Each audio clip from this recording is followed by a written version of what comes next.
Boa tarde, meus irmãos, meus amigos.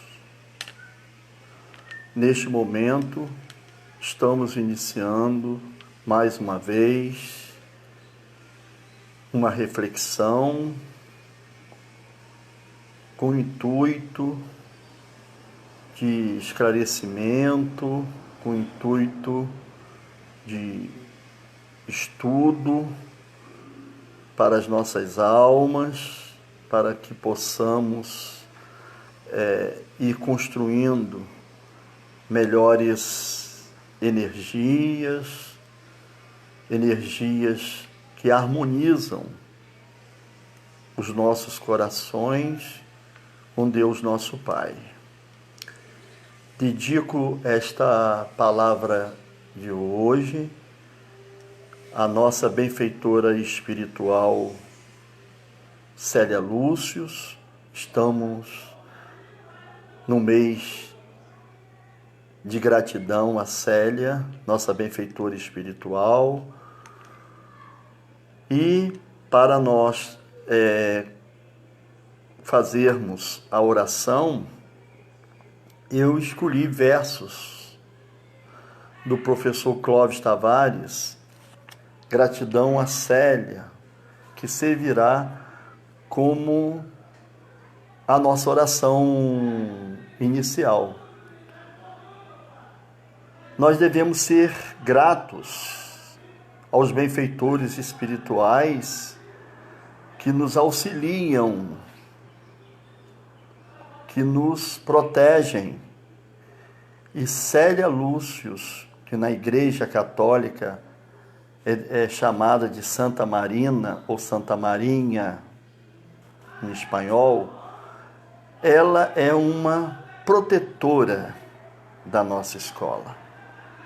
Nesses momentos em que estamos a passar grandes dificuldades, ela está nos abençoando neste momento, já que esse trabalho, inclusive, é um trabalho intitulado Amigos de Célia Lúcius. Então, vamos fazer a nossa prece inicial, lendo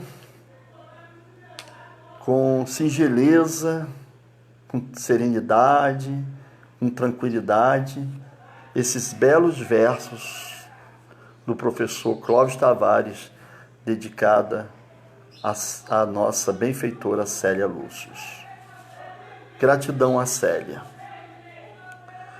Ó Célia bendita, ó anjo de luz, envolve nossa alma na paz de Jesus.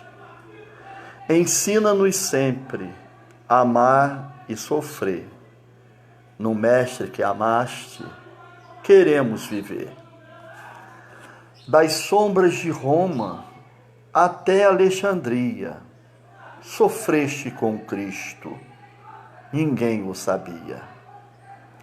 Por isso, irmã santa, amamos tua história, queremos guardá-la em viva memória. A ti e a teu Ciro, a todos os teus, pedimos a bênção da graça de Deus. Nossa alma te é grata, ó Célia querida, inspira-nos sempre nas lutas da vida. Inspira-nos sempre, Célia, nas lutas da vida. Nós estamos precisando muito desse alento. Que Deus te abençoe sempre. Que Deus guie os nossos caminhos aqui na terra, sempre caminhos que devem ser pautados no roteiro de nosso Senhor Jesus Cristo. Uma boa tarde para todas as famílias que estão nesse momento tendo a oportunidade de visualizar essa breve reflexão que com certeza nos fortalecerão.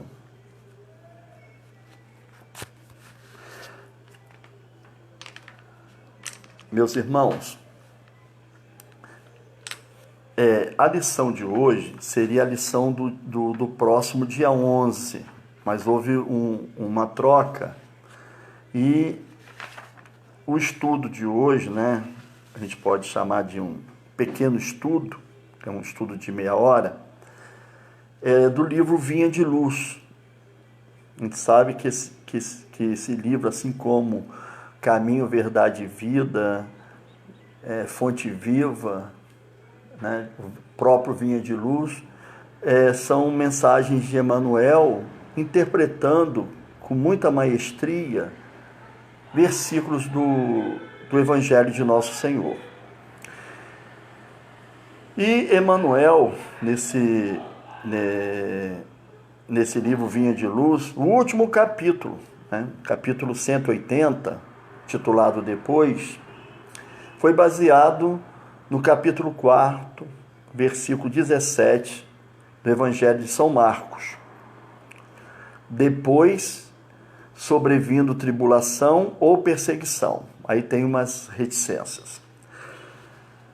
Mas eu vou contextualizar, antes de ler e estudarmos juntos a mensagem, eu vou contextualizar este versículo 17. Dentro do contexto desse versículo 17, é a parábola do semeador. Então eu vou ler a parábola do semeador e nós vamos depois passar a ousar, né? Seria ousar mesmo, interpretar palavras tão profundas do nosso Emmanuel. Naquele dia, saindo Jesus de casa, sentou-se junto ao mar. E chegaram-se a ele grandes multidões, de modo que entrou numa barca e se assentou. E todo o povo ficou em pé na praia.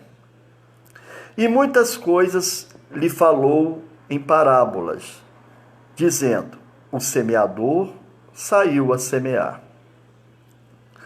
E quando semeava, uma parte da semente caiu à beira do caminho, e vieram as aves e comeram-na.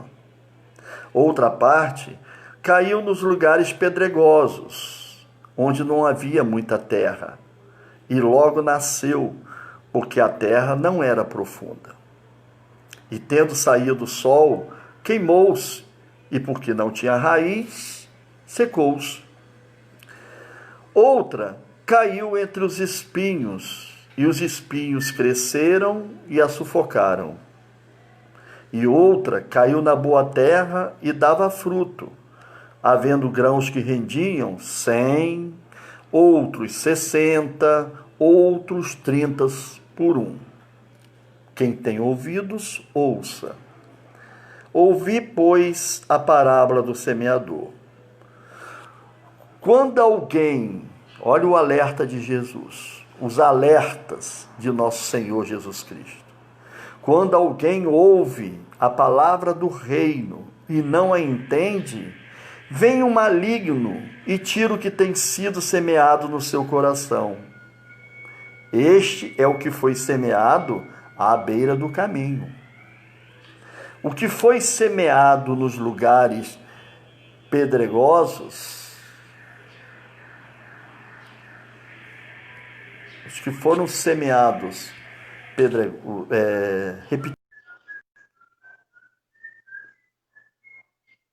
ouvi, pois, a parábola do semeador. Quando alguém ouve a palavra do rei e não a entende, vem o maligno e tira o que tem sido semeado no seu coração.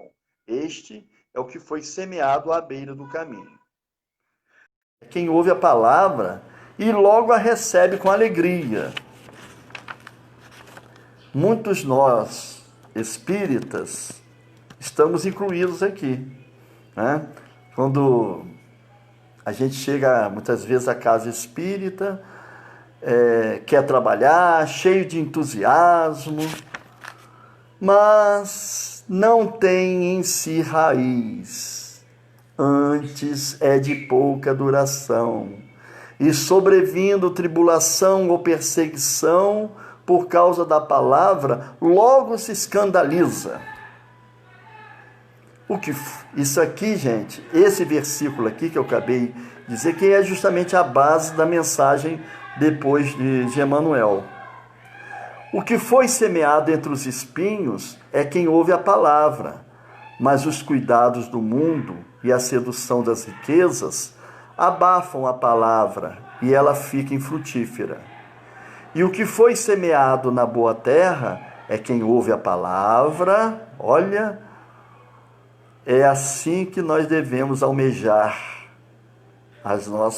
os nossos destinos, a nossa vida futura. E o que foi semeado na boa terra é quem ouve a palavra e a entende, e verdadeiramente dá fruto, produzindo a 100, a 60 e a 30 por um. Vamos ver se a palavra de hoje frutifique alguma coisa na nossa alma. Esse é o objetivo da nossa vida. Tem que ser esse objetivo, tornar a nossa alma uma boa terra. E essa boa terra a gente só vai adquirindo através do trabalho. Em particular, no nosso meio, o nosso trabalho na seara espírita. Eu, particularmente, estou com muita saudade das aulas lá na minha sala, na sala que foi de Rubinho, né? Ter o contato com os alunos, de interagir com eles. É um trabalho, mas, por enquanto, estamos distantes fisicamente, mas unidos espiritualmente. Nós não estamos afastados em espírito. Os nossos ideais continuam unidos através da mídia, né? Através da tecnologia de hoje. Essa tecnologia já existia, né? No plano espiritual, já existe no plano espiritual. Quando o livro Nosso Lar, né? Me lembro como Nosso Lar, o livro Nosso Lar já tinha todos esses arcabouços técnicos de comunicação.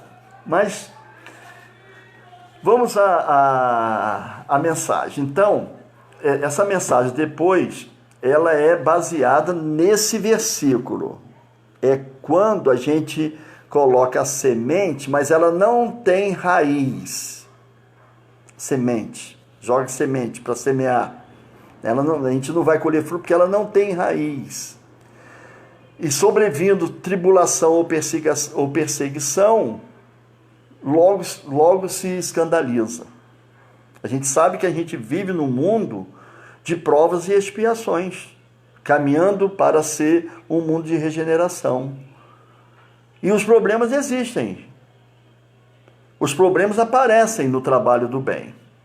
É justamente isso que Emanuel quer nos colocar aqui. Vamos ler a mensagem, porque senão a gente não dá tempo de lê-la toda. E é obrigação nossa ler a mensagem de estudo de hoje.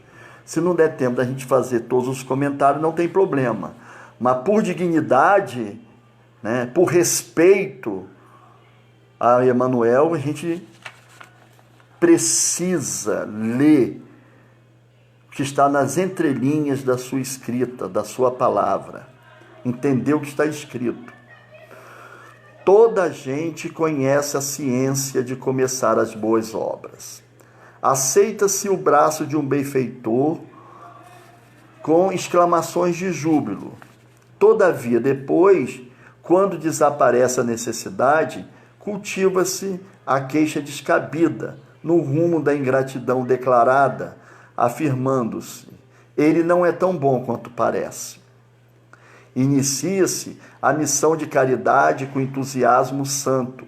Contudo, depois, Ao surgirem os primeiros espinhos, guardam bem isso, e sempre surgem, né? Os primeiros espinhos, proclama-se a falência da fé, gritando-se com toda a força: não vale a pena.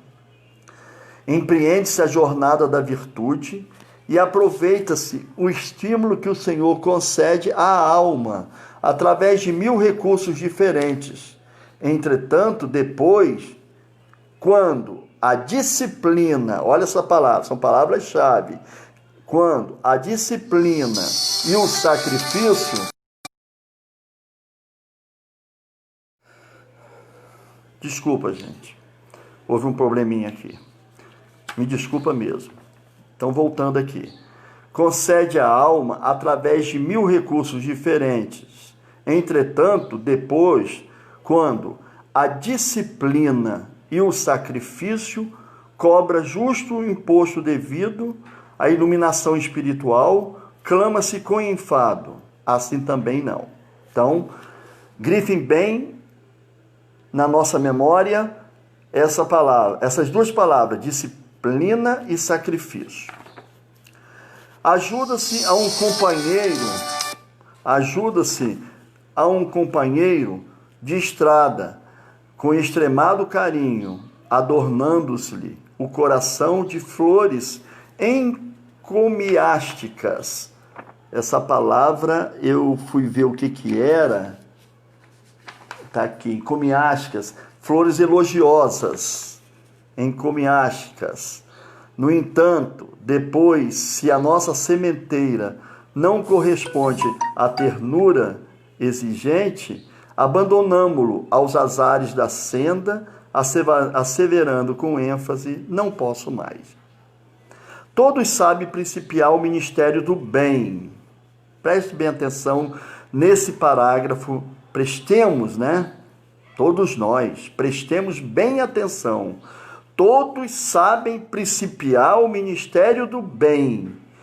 Poucos prosseguem na lide salvadora. Raríssimos terminam a tarefa edificante. Entretanto, por outro lado, as perigosas realizações da perturbação e da sombra se concretizam com rapidez. Um companheiro começa a trair os seus compromissos divinos e efetua sem demora o que deseja. Outro enceta a plantação do desânimo e lesto alcança os fins a que se propõe. Lesto quer dizer que se move com desembaraço, né? E lesto alcança os fins a que se propõe. Desânimo, sem demora, nos abate, né? Outro ainda inicia discórdia e, sem detença, cria desarmonia geral. Realmente, olha só como que diz Emmanuel, realmente, olha só como que isso aí é uma realidade. Realmente é muito difícil perseverar no bem e sempre fácil atingir o mal. Todavia, depois, aí tem a reticência aqui. A gente já sabe o que vai acontecer. Meus irmãos, o que nos atrapalha tanto no caminho do bem, não é? Por que muitas vezes a gente começa um trabalho no bem e não persevera nesse trabalho? Porque nós sabemos que a Terra, né, a Terra é um planeta onde nós temos que caminhar muitas vezes em cima de espinheiros que vão ferir a nossa alma. E a nossa alma ferida muitas vezes cai em desânimo. Quando a gente está perseverando no bem e não consegue enxergar uma contrapartida, né? Que a gente assim, fazer com que a gente se sinta uma pessoa se sinta assim mais enaltecida, não no sentido de estender o orgulho que jaz em bom tom dentro do coração. Não é nesse sentido, mas uma palavra de estímulo, né? A gente ser estimulado a fazer o bem. Agora, esse estímulo, primeiro, tem que partir do nosso interior. É esse entusiasmo. Nós temos que fincar raízes fortes dentro do coração da gente para que essa perseverança no bem seja uma perseverança eficaz. É aí que vem a humildade nossa diante do trabalho do bem, né? Humildade é isso. Aceitarmos, muitas vezes, um irmão chega até nós, esse irmão é amigo, quando ele faz uma crítica construtiva, né? Às vezes a gente pensa que está fazendo alguma coisa certa, mas não estamos, e de repente um irmão de fora percebe e vem falar conosco, vem nos dar um toque, a gente aceitar. Isso é humildade. A gente aceitar que aquele irmão é nosso amigo. Ele está ali para nos orientar. No campo do trabalho, todos nós temos que darmos as mãos. Por quê? Porque o trabalho unido é o trabalho mais forte, né? Diz o ditado, a união faz sempre a força. E é muito importante isto, por quê? Para a gente não desanimar. Porque geralmente nós sempre estamos cobrando, muitas vezes, da espiritualidade o seguinte: eu faço bem, então a espiritualidade vai me tirar todos os problemas do mundo. A doutrina espírita vai tirar todos os problemas da minha vida. Não. A doutrina espírita existe em nossas vidas para nos dar força, para nos dar coragem, para nos dar ânimo para o enfrentamento dos problemas.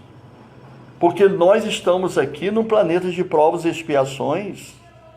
Nós temos que resolver as pendências do nosso passado delituoso nessa vida, nessa presente vida. Se hoje nós estamos bem, amanhã nós não sabemos se estaremos bem. Então, por isso que é muito importante a gente enxergar na nossa doutrina o consolo que a doutrina espírita nos traz é justamente isso, porque ela vai nos dar ânimo por conta do esclarecimento que a gente tem, né? O esclarecimento maior,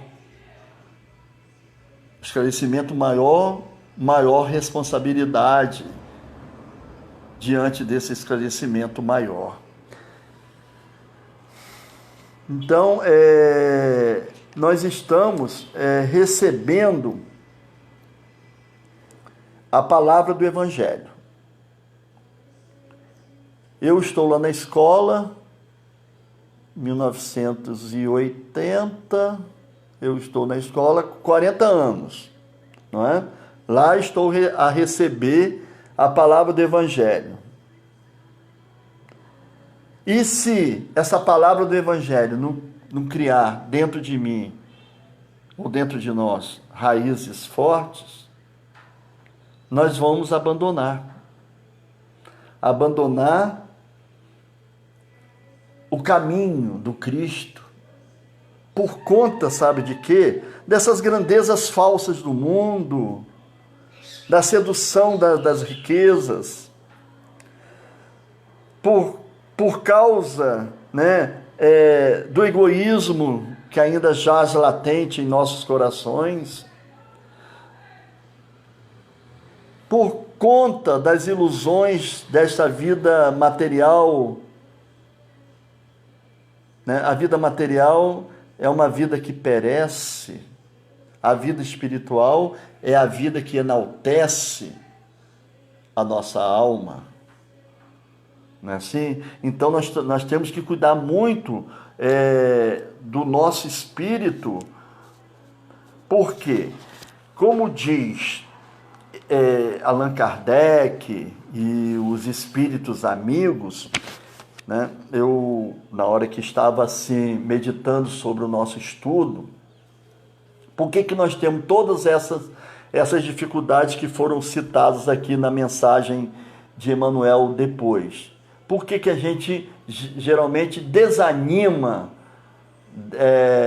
de perseverar no bem? Por quê? Porque nós somos egoístas. É o egoísmo. Nós somos vaidosos. Nós queremos resultados imediatos. Nós não sabemos esperar.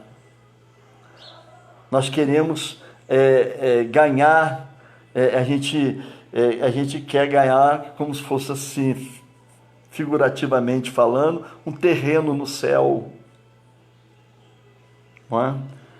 E muitas vezes nós podemos entrar chorando no plano espiritual, porque esse mundo aqui, na realidade, tem paisagens ilusórias que a gente constrói nas nossas mentes. Muitas ilusões mesmo. E Kardec, no Livro dos Espíritos, na pergunta 913, ele pergunta: dentre os vícios, qual que se pode considerar radical? Aí, reparem bem, Kardec coloca: temo-lo dito muitas vezes, o egoísmo, daí deriva todo o mal. Então, todo o mal que está na Terra deriva do egoísmo. A fome, a injustiça social, né? E nós temos aqui também, né, uma outra resposta dos espíritos amigos, dos espíritos superiores. Eles colocam que, de todas as imperfeições humanas, o egoísmo é a mais difícil de nós tirarmos a raiz, porque deriva da influência da matéria, influência de que o homem, ainda muito próximo de sua origem, não pôde libertar-se, e para cujo entretenimento tudo concorre. O egoísmo se enfraquecerá à proporção que a vida moral, olha só, né? Olha só o conselho, olha só o objetivo, aquilo que a gente tem que almejar para as nossas vidas. O egoísmo só se enfraquecerá à proporção que a vida moral for predominando sobre a vida material. E, sobretudo, com a compreensão que o Espiritismo vos faculta. Então, olha só a nossa responsabilidade. Nós somos espíritas cristãos nesta presente vida, nessa presente encarnação. Nós estamos vivenciando um processo de transição, né? Processos de mudanças, esses processos de mudança vão acontecendo, né? Não quer dizer que da noite para o dia a terra vai se tornar um paraíso, não. Vão existir muitas lutas, muitos sacrifícios para tal. Então, nós temos um futuro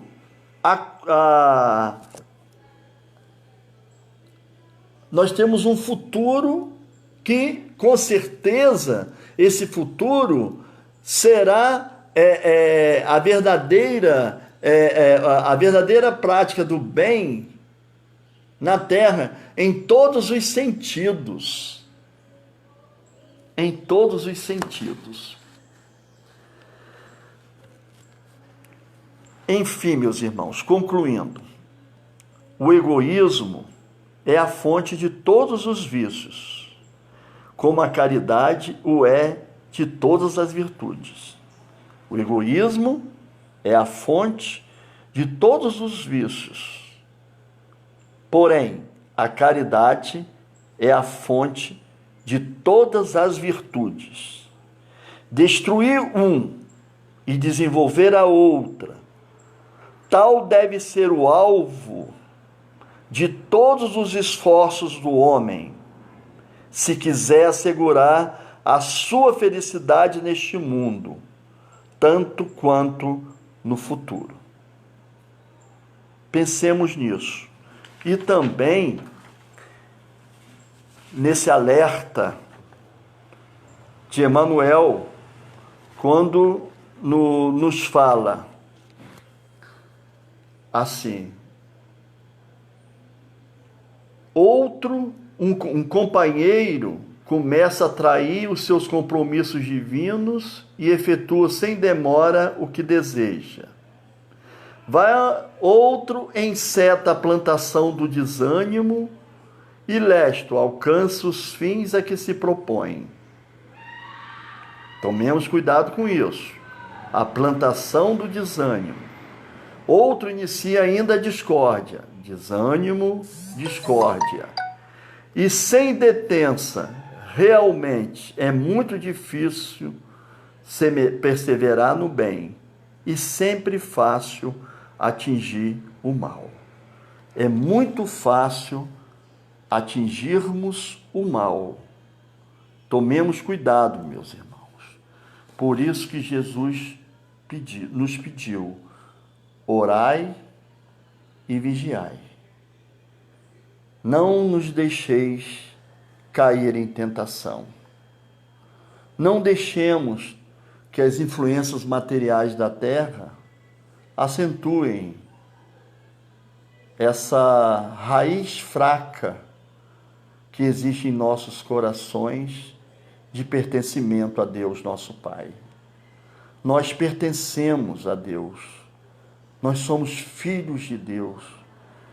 Vou repetir isso sempre, para sabermos das nossas responsabilidades. Nós temos responsabilidades na nossa escola Jesus Cristo. Jamais devemos denegri-la com as nossas palavras, muitas vezes infelizes. Nós temos a nossa escola para nos orientar nesta vida. Façamos com que ela fique cada vez mais sólida em nossos corações, porque foi com este fim que ela foi fundada, foi criada pelo nosso inesquecível professor Clóvis Tavares, sob a inspiração da nossa Nina Aroeira. A nossa escola tem uma retaguarda espiritual muito fiel a nosso Senhor Jesus Cristo. Nós não podemos esquecer disso. Se estivermos com os trabalhos a fazer na escola, que façamos com respeito sempre o nome da nossa escola Jesus Cristo. Que Deus possa nos abençoar neste momento, e a nossa prece vai ser de Maria Dolores: bendito sejas. Bendito sejas, coração amigo, pelo pão que dás à porta, ao companheiro que se desconforta na aflição da penúria sem abrigo. Deus te faça feliz pela roupa que ofertas aos torturados do caminho, que tanta vez se vão em desalinho nas feridas que trazem descobertas. Deus te conceda o brilho da ventura pela ternura sorridente, com que levas ao doente o amparo do remédio e a esperança da cura. Deus te guarde na fonte da alegria, para lenino esforço a que te des, a orfandade e a viuvez que vivem para a dor de cada dia. Deus, porém, te abençoe, coração brando e pasmo, com a mais sublime recompensa, quando ouvidas a intromissão da ofensa, o golpe da injustiça e a pedra do sarcasmo. Deus te exalte o santo esquecimento do mal que te golpeia, reduzindo a extensão da chaga alheia, sem cogitar do próprio sofrimento.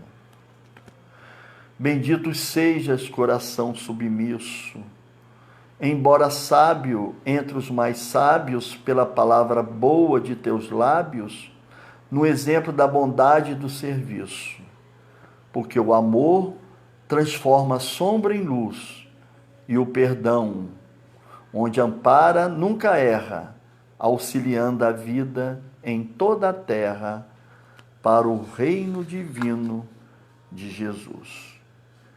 Que Deus, nosso Pai, de infinita bondade e misericórdia, que nosso Senhor Jesus Cristo, Maria Santíssima, nossa Mãe, possa nos abençoar.